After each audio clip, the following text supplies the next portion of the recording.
কথা, বিকজ কয়েকদিন আগে কিন্তু তোমার অভিনীত second movie that is bullet Babu release হয়েছে। So how is the response, দর্শকরা কিভাবে নিয়েছে? দর্শকরা আমাকে খুব ভালোভাবে রেসপন্স নিয়েছে। আমার অ্যাকশন গুলো, আমার অ্যাক্টিং, যতটুকু আমি প্লে করেছি খুব ভালোভাবে নিয়েছে। তো বুলেট বাবুতে তোমার সাথে কাজ করছে রোহান। সো রোহানও নতুন ফেসই কিন্তু বলতে গেলে আমাদের ফিল্ম ইন্ডাস্ট্রি। তো how was the experience overall? দুজন Rohan as a co artist কেমন ছিল? ওভারঅল কাজ নিয়ে যদি কিছু একটু বলতে আমাদেরকে। রোহান নতুন ছিল, আমিও নতুন ছিলাম, তো কষ্ট হয়েছে ক্যামেরার সামনে দাঁড়াতে, খুব নার্ভাস ছিলাম। তো আমাদের যে ডিরেক্টর ছিল মঈন বিশ্বাস, সে ম্যানেজ করে নিয়েছে যে তোমরা অভিনয়টাকে অভিনয় মনে করো না, ন্যাচারালি কথা বলো। আচ্ছা, ন্যাচারালি কথা বলো। তো কাজ করেছি। Basically an action based movie, পুরো অ্যাকশন ধর্মী একটি চলচ্চিত্র বুলেট বাবু। সো তোমার ফার্স্ট ছবি যেটা রিলিজ হয়েছিল দ্য স্টোরি অফ সামারা, ওর চাইতে কিন্তু একদমই ডিফারেন্ট। সো বুলেট বাবুতে কাজ করার সময় তুমি নিজেকে নিজের মধ্যে কোনো চেঞ্জেস আনার জন্য কোনো ধরনের হোমওয়ার্ক কি করেছিলে?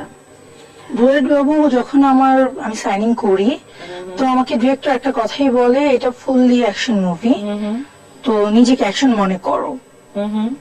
আর সামারাটা আমি করেছি, ওটার মধ্যে রোমান্টিক একটা মুভি ছিল, সায়েন্স ফিকশন মুভি ছিল। তো বুলেট বাবুটা করার যখন আমি স্টার্ট করি, তখন আমিও খুব স্ট্রেস ছিলাম যে আমাকে দিয়ে হবে কিনা। আর আমি যখন ফিল্ম ইন্ডাস্ট্রিতে আসি, নাচ, ফাইট, অভিনয় সবকিছু শিখে আসি, তখন এই তো এইভাবে করে সেটি কাজে আগে লাগানোর চেষ্টা করেছো। So let's talk about the character you played in Bullet Babu. Like Bullet বাবুতে আমরা ইমুকে কোন ভাবে, যারা অবভিয়াসলি দেখেছি তো দেখেছি, বাট অফকোর্স যারা এখনই দেখেনি তাদের উদ্দেশ্যে যদি বলতে হয় যে বুলেট বাবুতে ইমুকে তারা কিভাবে দেখতে পাচ্ছে?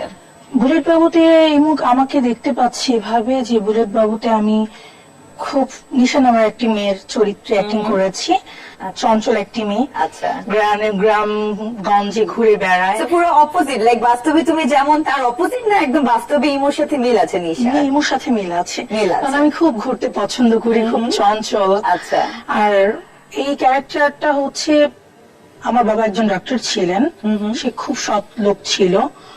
তো আমার বাবা মাকে সে তারা মেরে ফেলে, ভিলেন যে মুভির, তারা মেরে ফেলে। আমার বাবা মা সত্যের পথে কথা বলে, তো আমাকেও মারার চেষ্টা করে। তখন আমাকে ওখান থেকে উদ্ধার করে। যেমন আমাদের মুভিতে টোটালি ভিলেন এর উপর ডিপেন্ডেন্ট মুভিটা, তো আমাকে এক ভিলেন মারতে গিয়ে আরেক ভিলেন আমাকে উদ্ধার করে। আচ্ছা, তো ওখান থেকে আমাকে দর্শক দেখতে পাবে যে কিনা বাবা মার খুনের বদলা নেওয়ার জন্য বিধ্বংসী হয়ে ওঠে। আমরা একটু জানতে চাই ইমু যে সিনেমায় আসার গল্পটি কিভাবে তোমার শুরু হলো? সিনেমায় আসা how did you start it? আমার ছোটবেলা থেকে ইচ্ছে ছিল, বাবার ইচ্ছে ছিল যে আমাকে পাইলট বানাবে। আচ্ছা, পাইলট বানাবে। তো আমি একটা ইয়েতে যাই, শপিং মলে। তো ওখানে আমি একটা শোরুমে ঢুকেছি, আমার দিকে কেউ তাকাচ্ছে না। আমি যে কিছু কেনাকাটা করবো, তখন মনে হয় ক্লাস 10-এ পড়ে, আমার দিকে কেউ তাকাচ্ছে না। পরে দেখলাম যে সবাই দোকানপাট রেখে শুটিং এর জন্য দৌড়াদৌড়ি করছে, শুটিং দেখবে। তো আমি বললাম যে আম্মু চলো তো দেখি নিচে কি হচ্ছে। পরে গিয়ে দেখলাম পূর্ণিমা আপু শুটিং করছে। তো ভাবলাম যে একটা হিরোইনকে দেখার জন্য দর্শক কি পাগল, তো আমি যদি চেষ্টা করি আমি কেন পারবো না, যদি আমার ভিতরে সে গুণ। ফ্যামিলি সাপোর্ট কি ছিল একদম পূরণ? আচ্ছা, বাবারটা আপাতত নেই, আম্মু খুব সাপোর্ট করছে, আমার 3টা ভাই আছে, ওরা খুব সাপোর্ট করছে আমাকে।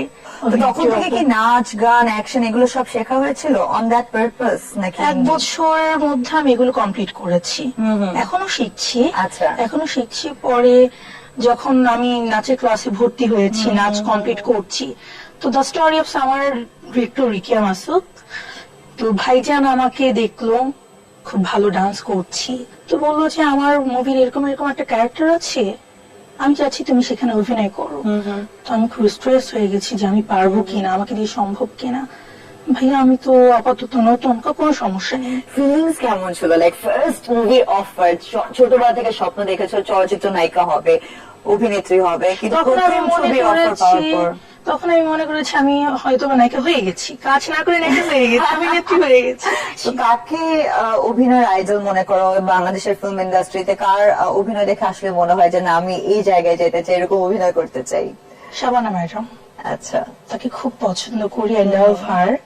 Let's talk about this reality ইমু, যে অনেকে স্বপ্ন দেখে ফিল্ম ইন্ডাস্ট্রিতে পা রাখে, বাট যে ধরনের ইমাজিনেশন থিঙ্কিং তাদের আছে ফিল্ম ইন্ডাস্ট্রি নিয়ে আসার পরে দেখে যে the scenario is completely different, the other way around. So এখন পর্যন্ত সো ফার তোমার এমন কোনো বাজে এক্সপিরিয়েন্স হয়েছে? আমার আসলে আমি এসব নিয়ে ভাবি না। আমি যখন অ্যাক্টিং করতে যাই, কাজ করতে যাই, তখন আমি সারাটা দিন স্ক্রিপ্ট নিয়ে বসে থাকি, যে কি হবে।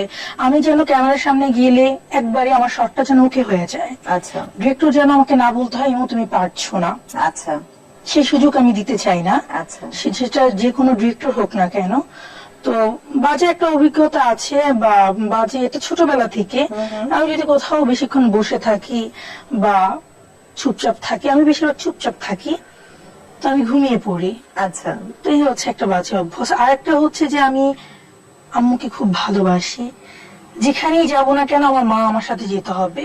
আমি খেতে বসলে আম্মু তুমি আমার সামনে এসে বসো, আচ্ছা। আম্মু ঘুমাবো, তোমার মাথায় রেখে আমি একটু ঘুমাই। প্যাম্পার্ড ডগ, একদম আল্লাহ দিলে। ভালো লাগে না তাকে আচ্ছা। ছাড়া, এটা একটা বাজে অভ্যাস। ফার্স্ট মুভি যেটিতে তুমি কাজ করেছিলে that was a science fiction based movie, second মুভিটা হচ্ছে অ্যাকশন মুভি।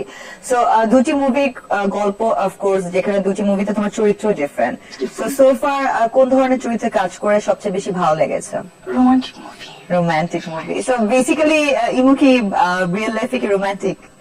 অনেকটা। So what is your future planning? More like film নিয়ে থাকতে চাও, ছোট পর্দায় কাজ করতে চাও, টেলিফিল্ম করতে চাও, এটা ছোট modeling? পর্দায় কাজ করতে চাই, সেটা ভবিষ্যতে। আপাতত আমি ফিল্ম নিয়ে ভাবছি, নিজেকে তৈরি করছি আরো। আর ভবিষ্যতে হচ্ছে যে বাবার একটা স্বপ্ন ছিল আমাকে পাইলটে আমি কাজ করব, তো সেটার জন্য আমি চেষ্টা করছি আচ্ছা, যে আমি যেন আমার বাবার স্বপ্নটাও পূরণ করতে পারি।